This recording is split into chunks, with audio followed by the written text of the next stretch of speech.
I think I'm saying that we struggle all our lives to answer it. But it's the struggle that is important. That's what helps us to define our place in the universe.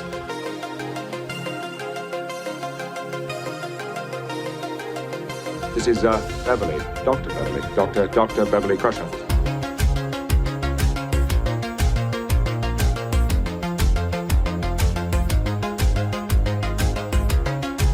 Look where we are.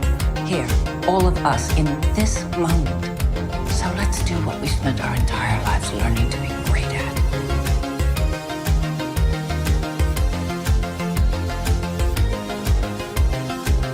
And this is Crusher Convo. And welcome to Crusher Convo. We're crushing the conversation one episode at a time. And I'm here to talk about my review of episode 8 of Starfleet Academy, A Life of the Stars.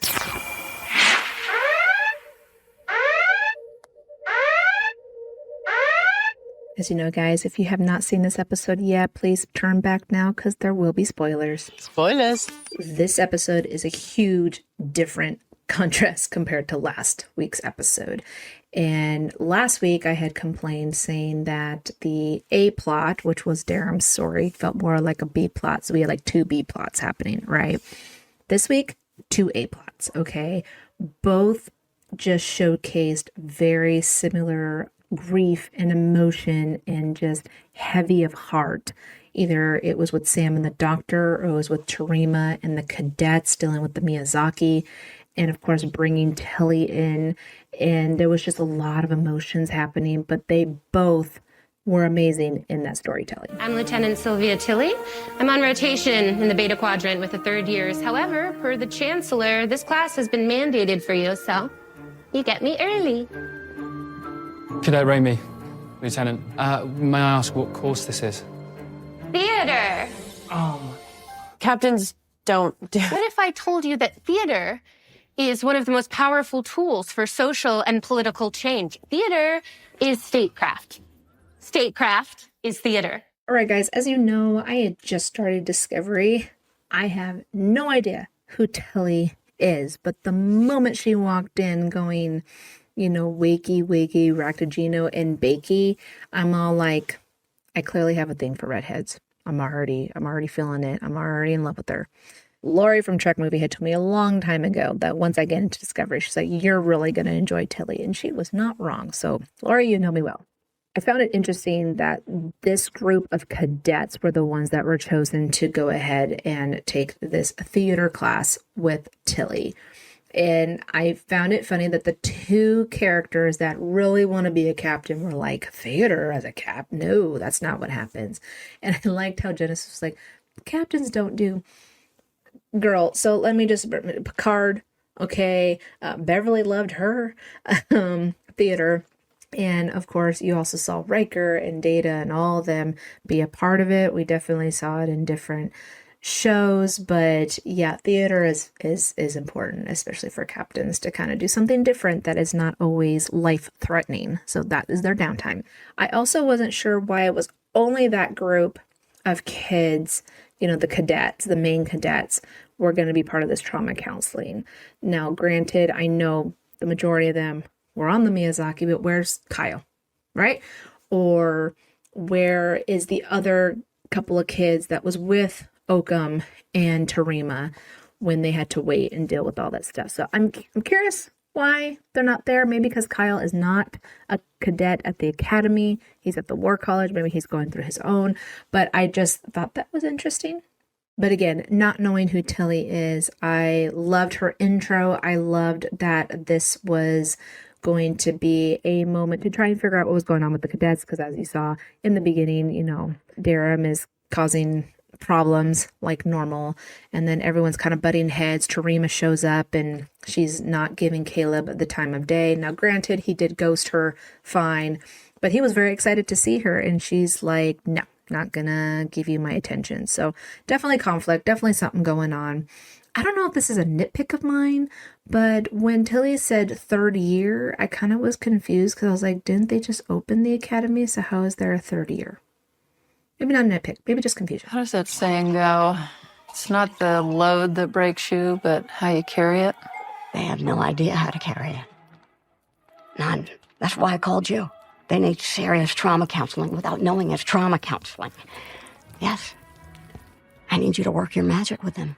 Well, ambition will get some of them to at least participate. Others have understandably lost their metric.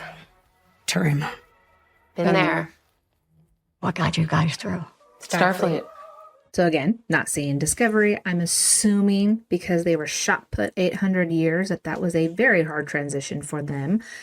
But, you know, this was a really nice moment to bring Jet into the story and seeing them together again. And I loved how, and I'm going to just assume that, you know, Jet always gave Tilly a hard time and would just, you know, say very sarcastic things because she was like, I felt you were here. I felt that pain in the back of my tooth, like a sweet tooth, because she's so sweet and bubbly and all that stuff. And she's like, it's okay to love. And she's hugging her, making her uncomfortable. Loved that. I thought that was so, so great. So it makes me more excited to get into Discovery. But here is a moment for Nala to just be like, hey, I really need your help. You guys have gone through this before. These kids do not know how to handle this trauma. And we have to make sure that they understand that life happens, bad things happen, and we should be able to be together and handle it together. And I think Tilly being the person to do that was a good move because she was able to make it fun, but then also really get them to open up. And I will also say about Jaden being sick and leaving early, it didn't seem like he was affected by the Miyazaki as much. He jumped in, was like, okay, we're doing theater, and he did Klingon theater. Him being sick, there were a couple of comments of like, how can someone have a cold in the 32nd century? I'm just like, well, Caleb called it a cold. However, he could have had like the Klingon measles like Worf did in season 2. So, you know, it is what it is. But maybe the actor was sick and so they had to write him out real quick. I don't know, but it's really not that big of a deal, guys.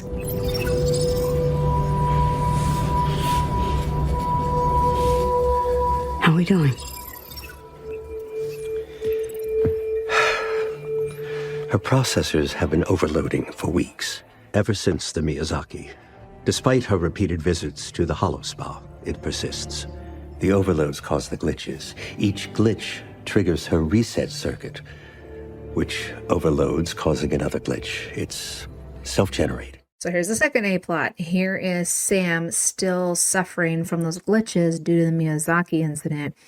And the doctor did not know that this was going on. And he was even like, why haven't you said anything? I understand why Sam didn't want to say anything. One, she didn't want to admit that there was a serious problem, right? She wanted to just hide it, you know, throw it under the rug, if you will.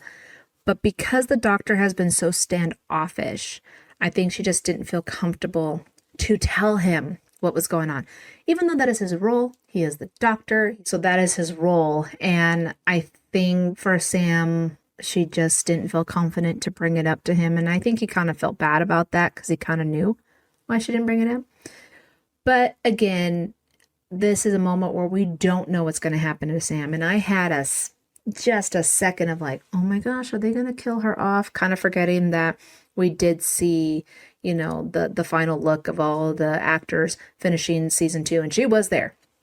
So, I should have remembered that. But you never know. You don't know what's going to happen. I mean, as much as I am Team Kyle when it comes to Jaden, I do have a gut feeling that something might happen to Kyle at the end of all of this. So this was a moment of where the doctor is being forced to help Sam. And as much as he still has that wall, he's being a doctor, he's trying to take care of her, but you can kind of see that he's worried. You're kind of intrigued by the monster version. You're like, I want to get as close as possible to the abyss. Touch it. Know I touched it and then run away because the abyss is real.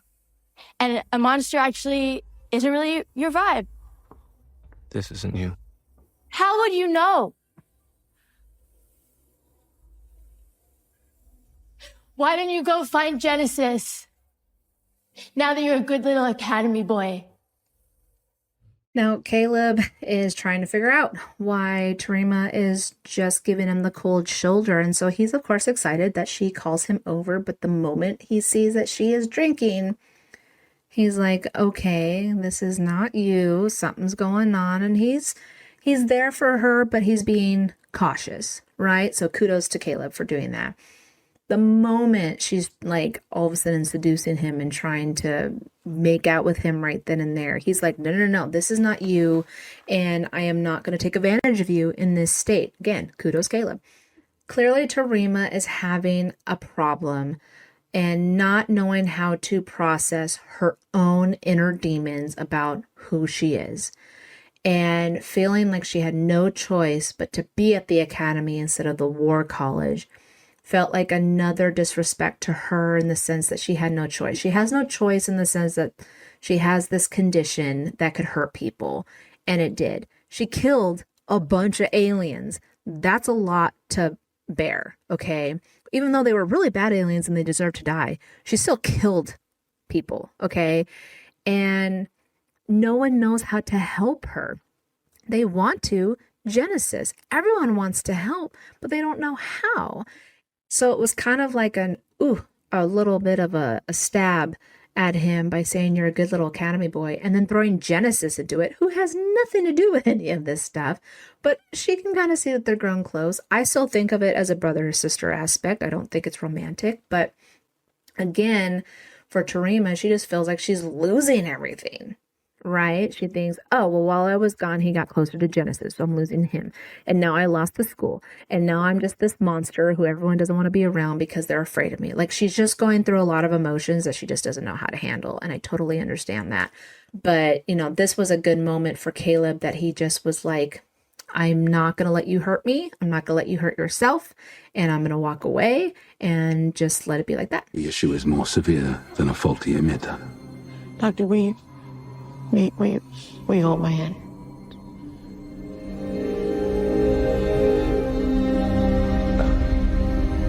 Please.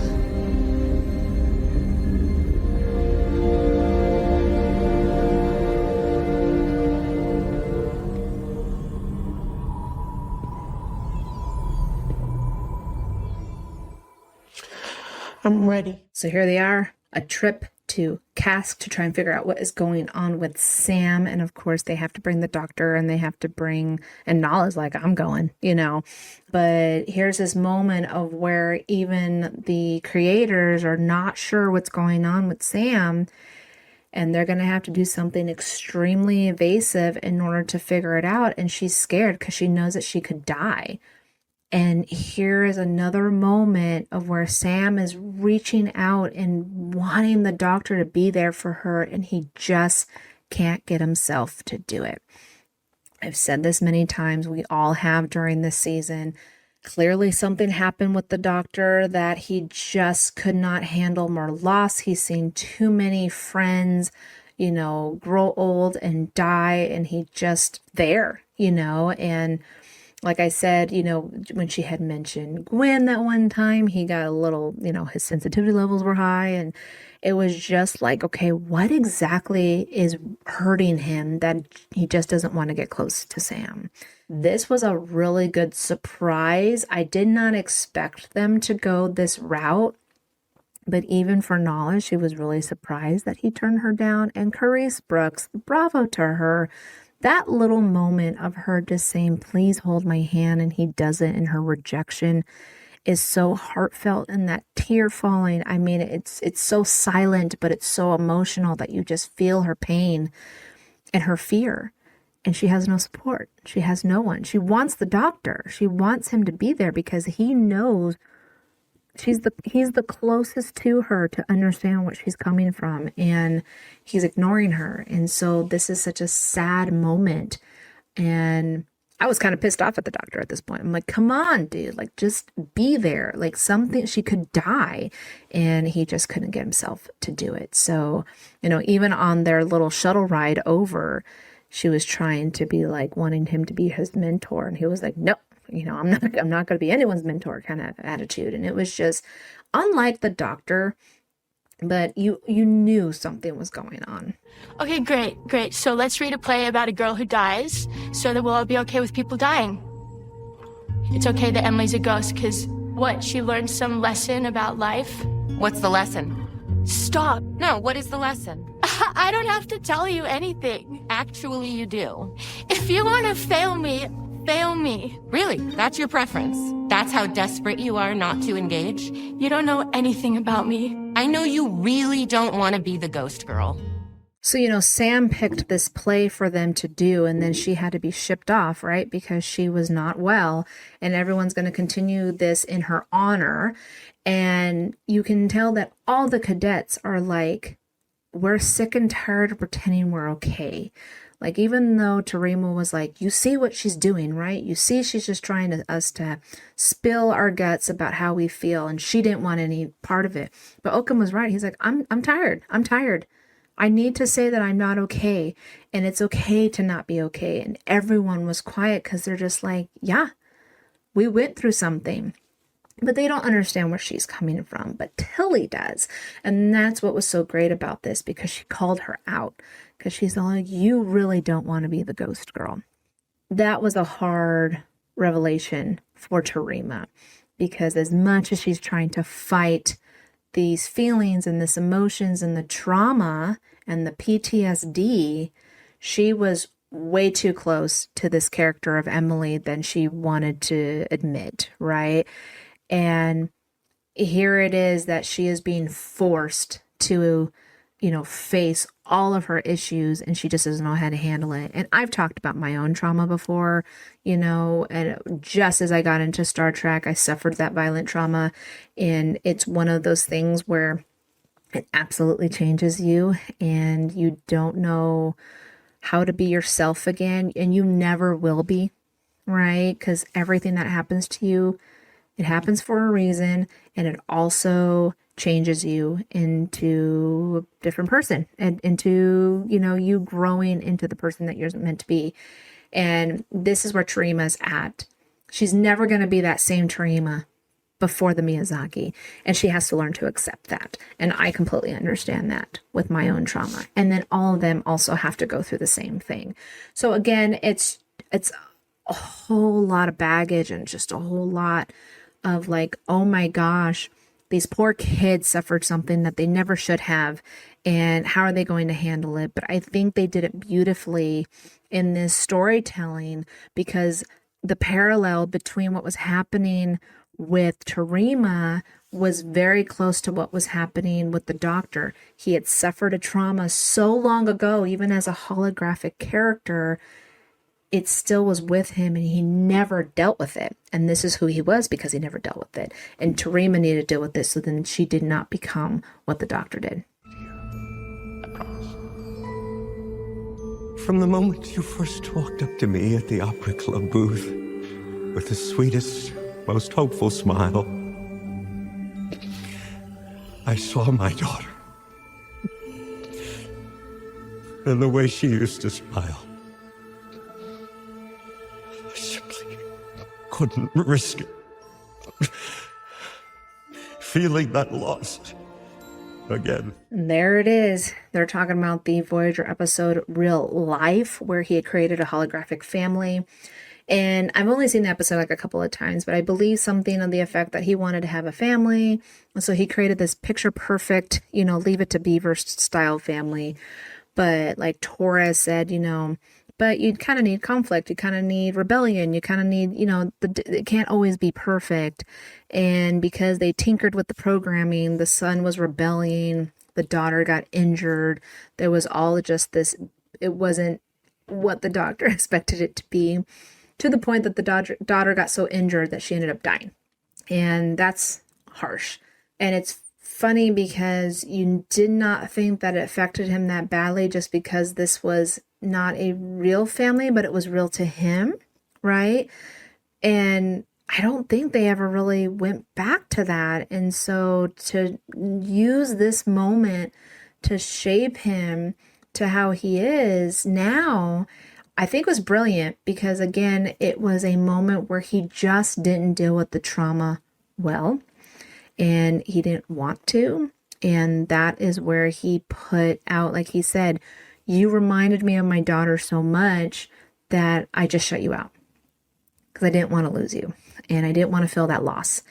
And now here he is, because Sam did technically die, and he's having to say goodbye. He never got to not only deal with his daughter's loss, but then it was too late to be like, I'm so sorry, Sam, that I did this to you. Robert Picardo was fabulous in this scene. It was so heartbreaking. Nala just kind of watching from the sidelines.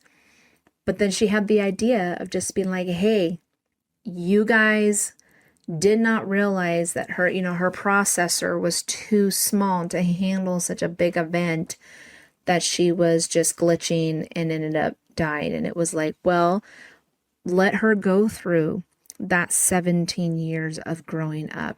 And let's give the doctor that opportunity to raise a child that he didn't get to raise or be with because she died. So it was such a beautiful moment for these two to come together and now have this father-daughter relationship, something that I feel like Sam had wanted and that the doctor was avoiding, but he saved her. He couldn't save his daughter, but he saved Sam. And that 17 years, even though it was only 2 weeks for the academy, that 17 years was life-changing for him. And so I'm actually curious about how the doctor's going to be in the last 2 episodes. These are going to be the big episodes, right? There's always the part 1 and part 2 of it all, but I'm curious how the dynamic is now going to be different with Sam now growing up and not only still having those memories from before, but now having different memories and possibly a different personality. But she was absolutely loved, and it just was great that she got to come back, and now we're going to see a different side to her. They're the stars doing their old crisscross journeys in the sky. Scholars haven't settled the matter yet, but they seem to think there are no living beings up there, just chalk or fire. Only this one is straining away all the time to make something of itself.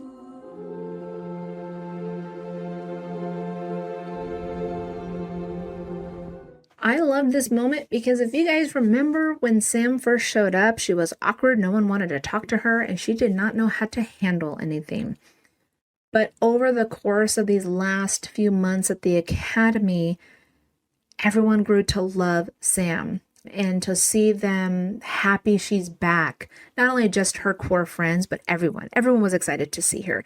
And I love that she had that infectious, enthusiastic fun and was just happy and full of joy, that everyone just adored her for it. That she was even Tilly's favorite in the very beginning, right? But again, I'm curious about how she is now going to be slightly different because, when you grow up, you go through these different things and you kind of learn to figure out who you are, because in the beginning she didn't know who she was because she was just forced to be 17 years old and she didn't even understand why she was awkward, right? So this is going to be interesting to see just the subtle changes with Sam. I don't think she's going to be too different, obviously, but to know that she did have such an impact on everyone that everyone was like, the academy's not the same without her, was really cool. It was a nice little bookend between episode 1 to now. So that's why I wanted to showcase that. And then you see the doctor happy, and you can kind of see that he's like, I did that. I raised her. Look how amazing she is, and it is because of me. And so I hope this really helps him understand that, yes, as a holographic doctor, he is always going to suffer loss unless he shuts down his programming. But he knows that he can handle it, and loving anyone that comes across him is okay. Even though you're going to lose them at some point, it's always important to love and be there for people, because that's just how it should be. By Tricord. All right, guys, I had 3 total votes, and it was either 5 favorites returning, 4 dramatic plays, 3 glitches, or 1 to 2 underlining trauma. And there was 1 vote for 5, 1 for 4, and 1 to 2. I don't believe that at all. This is an amazing episode. I've struggled to try and figure out where I'm at here. This is up there with Sam. This is up there with the Miyazaki episode. This is up there with Jaden. They've done some hard-hitting episodes that have been top notch, and this is one of them. So my vote is going to be 5 favorites returning. Like I said, this was a 2A plot episode, a lot going on, but it paralleled so well from the Doctor's trauma from 800 plus years ago to the cadets' trauma, and especially Tarima's, to now. It was great. It was great storytelling. I really, really enjoyed it. So yeah, definitely a big, big, big 5. Don't forget, guys, comment below and tell me what you thought of this episode. Please like this video, and if you have not yet, please subscribe to this channel for more Crusher Combo content. I'm looking forward to the last 2 episodes. I'm kind of sad that it is almost over. I don't know when second season is going to be coming out, probably next year. But yeah, I'm really excited to see where this leads. We're going to probably learn a lot more about Caleb's mom, because that's how it all started. But yeah, I'm definitely looking forward to what they have for us. But yeah, let me know. And I cannot wait to share new episodes of Crusher Combo. I'm going to be having an episode of The Host of TNG. I have Rebecca with me to discuss about, the not so happily ever after of Beverly Crusher. So join me next Friday there. But yeah, I hope everyone has a wonderful weekend and live long and prosper. Crusher out.